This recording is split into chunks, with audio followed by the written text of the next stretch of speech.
এই কোরআনের আরেকটা নাম হলো আয-যিকির। রব্বুল আলামিন বলেছেন, ইন্না নাহনু নাযালনা আয-যিকরা ওয়া ইন্না লাহু লাহাফিযুন। এই কোরআন অর্থাৎ এই জিকির অর্থাৎ এই কোরআনটাকে আমি নাজিল করেছি, আমি আল্লাহ নিজের সংরক্ষক। সুবহানাল্লাহ। কোরআনের একটা নাম জিকির, আর কোরআনের আরেকটা নাম হলো আল ফুরকান। রব্বুল আলামিন বলেছেন, তাবারাকাল্লাযী নাযালাল ফুরকানা আলা আবদিহি লিয়াকুনা লিল আলামিনা নাযীরা। নিশ্চয় সেই মহান সত্তা যিনি তার বান্দার প্রতি ফুরকান অর্থাৎ কোরআন নাযিল করেছেন, যাতে সে গোটা বিশ্বের জন্য সতর্ককারী হয়ে যেতে পারে। সুবহানাল্লাহ।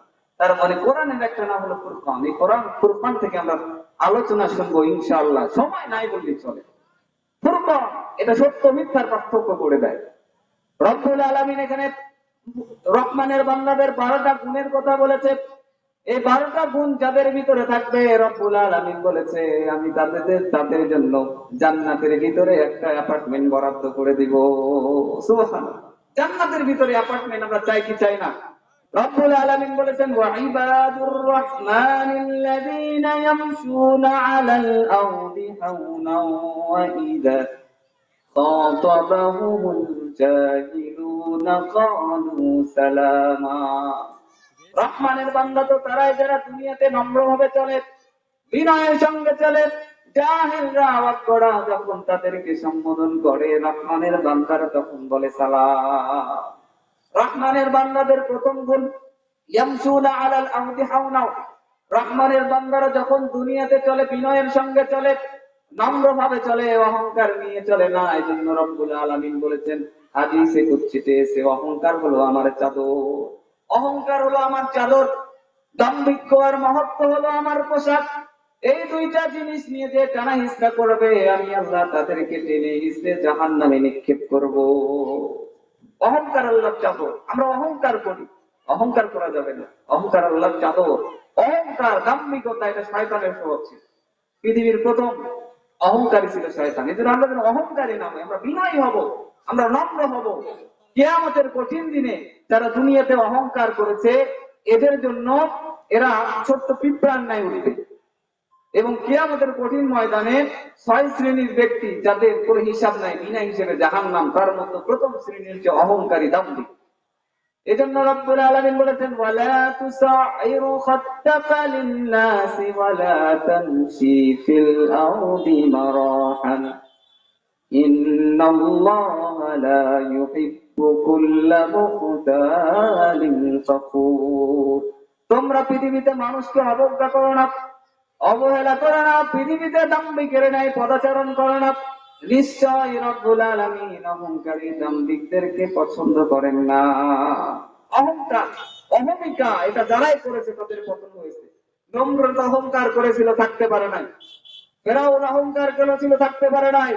বাংলাদেশের নব্য ফেরাউন অহংকার করেছিল।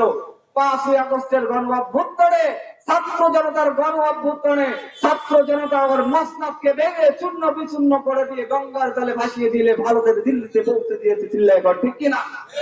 অহংকার, অহংকার করা যাবে না। এই জন্য অহংকার যারাই করেছে তাদের অধঃপতন আল্লাহ দুনিয়াতে ঘটে দিয়েছে।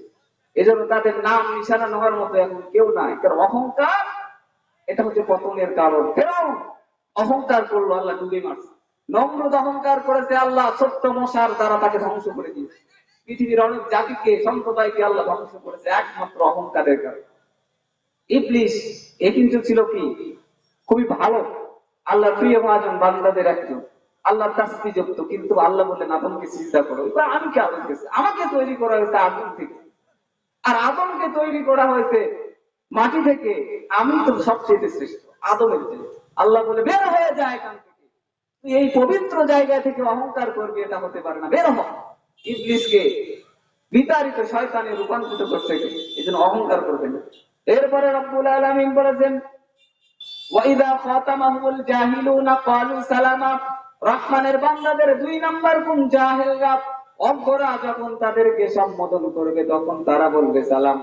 জাহেল ব্যক্তিরা তাদেরকে রাগিয়ে দিতে চাইবে, তর্কে জড়াতে চাইবে, তাদেরকে রাগিয়ে দিয়ে তাদের মন মেজাজকে নষ্ট করতে চাইবে। কিন্তু রহমানের বান্দা যায় এমনিতে রেগে যায় না। বিশ্বনবী বলেছেন, লাইসা শাদীদু বিসসুরআ ইন্নামাস শাদীদুল্লাযী ইয়ামলিকু নাফসাহু ইনদাল গাযাব। কুস্তিতে যে অন্যকে হারিয়ে দেয় সে তো প্রকৃত বলবান নয়। রাগের সময়, ক্ষোভের সময় যে রাগটাকে নিয়ন্ত্রণ করতে পারে, আল্লাহর কাছে সেই সবচেয়ে শক্তিশালী। কুস্তিতে হারিয়ে দিলেন, আপনি প্রকৃত বলবান নয়, কিন্তু রাগের সময় আপনার যখন রাগ উঠে যায়, তখন যদি নিজেকে নিয়ন্ত্রণ করতে পারেন, বিশ্বনবী বলেছে সেই সবচেয়ে শক্তিশালী। বলি সুবহানাল্লাহ। এই জন্য ওরা রাগিয়ে দিবে, কিন্তু আমরা রাখবো না, রাগা যাবে না। আর আল্লাহ রাসূল সাল্লাল্লাহু আলাইহি ওয়াসাল্লাম রাগ সম্পর্কে অনেক হাদিস বলেছেন। সর্বশেষ আমার কথা সময় শেষ, সর্বশেষ 3টা টিপস দিয়ে আপনাদেরকে আমি আমার কথা শেষ করব। রাগ কন্ট্রোল করার 3টা টিপস আছে। বিশ্বনবী সাল্লাল্লাহু আলাইহি ওয়াসাল্লাম রাগ নিয়ন্ত্রণ করতে বলছে। এক সাহাবী এসে বলে, ইয়া রাসূলুল্লাহ, আমারে কিছু উপদেশ দেন। বিশ্বনবী বললেন, লা তাগদাব, তুমি রেগে যেও না। সাহাবা আবার বললেন, বলতেই লাগলেন, বিশ্বনবী বললেন, লা তাগদাব, তুমি রেগে যেও না, রেগে গেলে তো হেরে গেলে, রাগা যাবে না। 3টা টিপস, সর্বশেষ 3টা টিপস কেমন করে রাগ নিয়ন্ত্রণ করবে, তারপরে আমি কথা শেষ করবো ইনশাআল্লাহ। রাগ কন্ট্রোল করার 3টা টিপস, মনোযোগ দিয়ে শুনবেন। আল্লাহর হাবিব প্রথম টিপস, আল্লাহর হাবিব সাল্লাল্লাহু আলাইহি ওয়াসাল্লাম বসা, এমন সময় 2 সাহাবার ভিতরে দ্বন্দ্ব, কথার পৃষ্ঠে কথা। এক সাহাবা অন্য সাহাবাকে গালিগালাজ করতে শুরু করেছে। এমন সময় বিশ্বনবী বললেন, ও সাহাবা, আমি এমন একটা বাক্য জানি, লা, আমি এমন একটা কালিমা জানি, এমন একটা বাক্য জানি, যদি এই রাগান্বিত সাহাবারা এই মাত্র যদি এই বাক্যটা পড়তে শুরু করে দেয়, মুহূর্তে রাগটারে ঠান্ডা বানাইয়া দিবে কে? বিশ্বনবী বললেন, বলো, আউযু বিল্লাহি মিনাশ শাইতানির রাজীম। বিতাড়িত শয়তানের কাছ থেকে আল্লাহর কাছে পানাহ চাই, প্রোটেকশন চাই। রাগ কন্ট্রোল করার প্রথম টিপস, যখন রাগ আসবে তখন বলেন, আউযু বিল্লাহি মিনাশ শাইতানির রাজীম। 2 নাম্বার টিপস, সংক্ষিপ্ত কথা। 2 নাম্বার টিপস, বিশ্বনবী বললেন, দাঁড়ানো অবস্থায় যদি কেউ রেগে যায় সে যেন বসে পড়ে। বসে থাকার পরেও যদি রাগ কন্ট্রোলে না আসে সে যেন শুয়ে পড়ে। শুয়ে থাকার পরেও যদি রাগ না থেমে যায় সে যেন কথা বন্ধ করে চুপ হয়ে যায়। রাগ থাকবে, কথা বন্ধ করলে চুপ হয়ে গেল, রাগ থাকবে কারো। সর্বশেষ বিশ্বনবী বললেন, ইন্নাল গাযাবা মিনাশ শাইতান, রাগ আসে শয়তান থেকে। ওয়া ইন্নাশ শাইতানা খুলিকা মিনান নার, শয়তান তৈরি আগুন থেকে। ওয়া ইন্নামা তুতফাউন নারু বিল মাই, আগুনকে নিবানো হয় পানি দিয়ে। ফাইদা গাদিবা আহাদুকুম ফালিয়াতাওয়াদ্দা, যখন তোমাদের বেশি রাগ এসে যায় সে যেন পানি দিয়ে ওযু করে। সুবহানাল্লাহ, কি টিপস দেন! এই 3টা টিপস যদি ফলো করতে পারে তো নিমেষে আপনার আমার রাগটাকে মুহূর্তে ঠান্ডা বানিয়ে দেবে কে? আল্লাহ আমাদের কথাগুলোকে বোঝার তৌফিক দান করুক বলি আমিন। যতগুলো কথা বলেছি কোরআন ও হাদিসের আলোকে বলার চেষ্টা করেছি। আল্লাহ যেন আমাদের, আমি সহ আপনাদের সকলকে কথাগুলোকে জীবনে বাস্তবায়ন করার তৌফিক দান করে। আর একবার বলি আল্লাহুম্মা আমিন।